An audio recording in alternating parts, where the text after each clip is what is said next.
We have no script for this video. I just kind of thought about talking about what I want to talk about today just about half an hour ago. So I apologize if this gets a bit weird and rambly in places. This episode is brought to you by AudioQuest, makers of the mythical series Analog Interconnects. Click the link in the show notes for more information.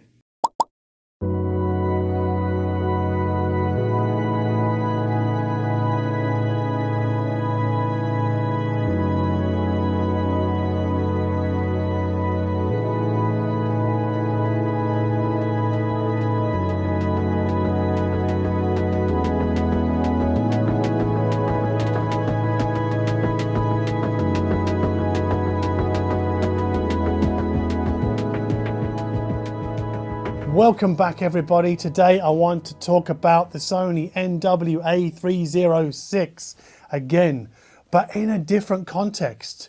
Our last video was very much about portable audio and taking music out into the street. And I guess you could use the Sony with headphones at home, but generally I think it's out in the street. But as per a conversation I had with Srajan Ebaen of 6 Moons on the Darko.Audio podcast recently, he and I were speaking about how portable audio players, like the Sony, like the Shanling that we saw in the last video as well, can be used as file servers and streamers. And in our podcast, I think we kind of extended that idea, which is what I want to do in this video. So basically, you could take the Sony player, as I have done today, and it's actually connected to the hi-fi system behind me. Let's just talk about that very briefly, actually. I've got a pair of Klipsch Forte IV, and they are powered by a Prima tube amplifier.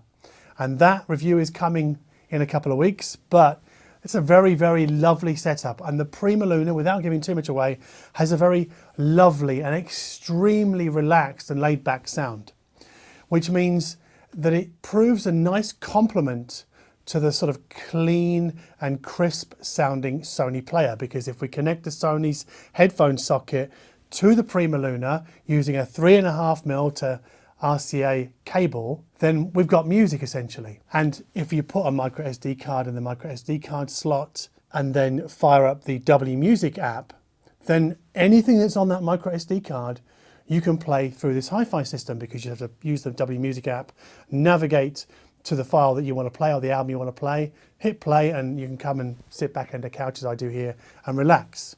The downside is, obviously, you cannot remote control the W Music player, the Sony WALKMAN app, from the comfort of your couch. But this is where the story gets a little bit spicy. Because if we park the W Music or WALKMAN app, and we have to forego the nice cassette display as well, we can use the Sony NW-A306 as a network endpoint. Because, for example, any Spotify instance can play to any other Spotify instance. So if I fire up Spotify on the Sony player, when I sit here in my listening position, I can get my phone and fire up Spotify on it and use it to tell Spotify to send a stream to the Sony player behind me. So I've got the Klipsch speakers powered by the Evo 400 from Prima. Connected to the Prima is the Sony portable player with a simple 3.5mm to RCA cable. And running on that Sony is Spotify right now. And I've also got Spotify running here on my phone. If I click play on a track, which I'm cleared to use because it's, well, I've paid for the copyright clearance of this song. And if I click here, and you can see the Sony player is there. See, the music goes from the phone to the Klipsch speakers, and I can now remote control this. Next track. Pause. Play. Red Hot Chili Peppers.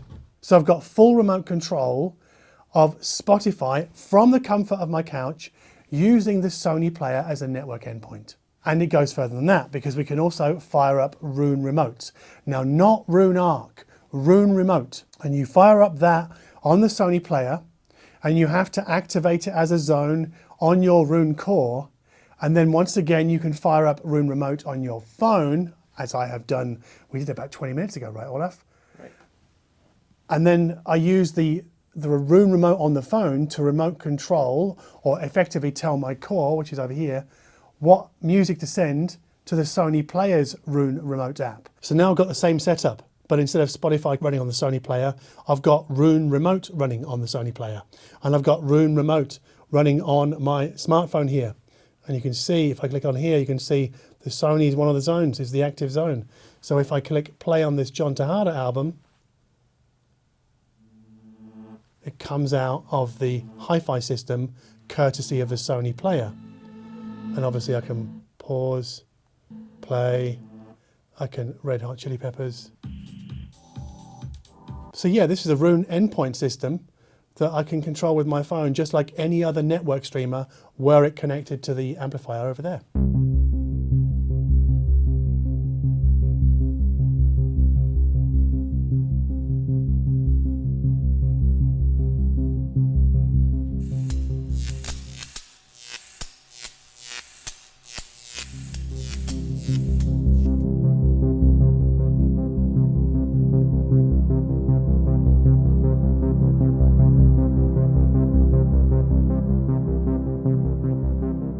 So now I've got this Roon endpoint situation with the Sony NW-A306. But it doesn't end there, because we can use Plexamp. Because any instance of Plexamp with the right configuration, you have to go into the advanced settings to do this, but with the right configuration, any instance of Plexamp can stream to any other instance of Plexamp using the Plex server as, or yeah, I guess the core of the system, if you like. It's a bit like Roon Core. So what I did is I fired up Plexamp on my Sony portable audio player, which is connected to my hi-fi system. And then I fired up Plexamp on my phone and used the phone version to tell my Plex server what music to send to the Sony player behind me. So I'm using the phone's Plexamp to remote control the Plexamp on the Sony being used as a network streamer. So you can see that I like this album so much that I've got each track duplicated in my library. But ignore that, this is Plexamp running on my phone. And you can see if I click up here, I can get the zones. That Android there is the Sony player. So now that's the nominated player. So if I click play on this album, it comes out of the hi-fi system. So now the Plexamp player on the Sony is acting as the stream catcher, if you like. So I can do a track skip, but obviously I have to click twice because I've got 2 copies of every track, because I'm an idiot, because I didn't check this before we filmed. But I can do play, pause, all the usual stuff, right? And then I can go, I mean, I didn't show this with Roon, but you can go here and I can browse and I could play something else if I wanted to. Now I think this is fantastic because, well, a couple of reasons really. Number one, if you're somebody who likes to listen to music outside of the house, but also inside of the house, your Sony player, or any DAP really for that matter, can serve double duty as a player when you go outside, but then also as a network streamer inside the house, as I've just explained and demonstrated. But also the Sony at $400, it's kind of expensive, but I think it sounds, well, it definitely sounds better than both of the WIM streamers using their internal DACs, because their internal DACs, yeah, they're not all that great really. But I would also say that the Sony sounds a bit more transparent, definitely crisper than the Blue Sound Node. Now, I'm not going to say that that is a definitive better, but it's certainly a different flavor. But it goes further than that, because potentially, and I haven't tested this, and maybe we'll do this after we finish filming today, but you could connect a USB DAC to the Sony's USB port and then use that external DAC out into your hi-fi system. So I've got a Cayenne USB dongle DAC that I could connect to my Sony, and therefore if I want a different sonic flavor, I could use that. So the Sony is then just the digital transport. But the message here really isn't to get into the how does this network streamer compare to this network streamer. It's to highlight the possibilities that you have when you have a portable audio player that runs Android. In the Sony's case, Android 12, and Android with the Google Play Store that then lets you install Plexamp, Spotify, and Roon Remote. We did test it with Tidal to see if Tidal Connect would work, and it doesn't. The Sony does not show up in the Tidal app on my phone. So again, same setup, but now I'm going to fire up Tidal on my phone. because I've got Tidal running on the Sony player that's connected to the hi-fi system. But unfortunately, if I click up here, you can see that the Sony player is not seen by the network as a network endpoint. So Tidal Connect does not work in this situation. So I don't know what's going on there. Maybe you know. If you do, please let us know in the comment section below. But I think this is a really kind of interesting use case for a portable audio player, and it just extends its possibilities really as far as I'm concerned, which I think is very exciting. And I hope you share my excitement. I hope you share my I can't even talk. And I hope you share my excitement in this regard. Anyway, this is just a quick video to explain or demonstrate the possibilities of the new Sony Walkman in the house when connected to a hi-fi system. If you found it interesting or informative or a bit of both, then please consider giving us a like down below. If you like my attitude towards hi-fi, in that I'm prepared to indulge just things that I want to try. I guess we just call them diversions really. This is a diversion. I wasn't planning to do this video today, but I thought about it half an hour before Olaf showed up. I thought, yeah, I'm going to do that.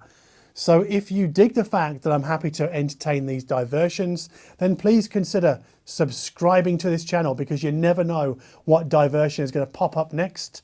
And as always, thank you ever so much for watching.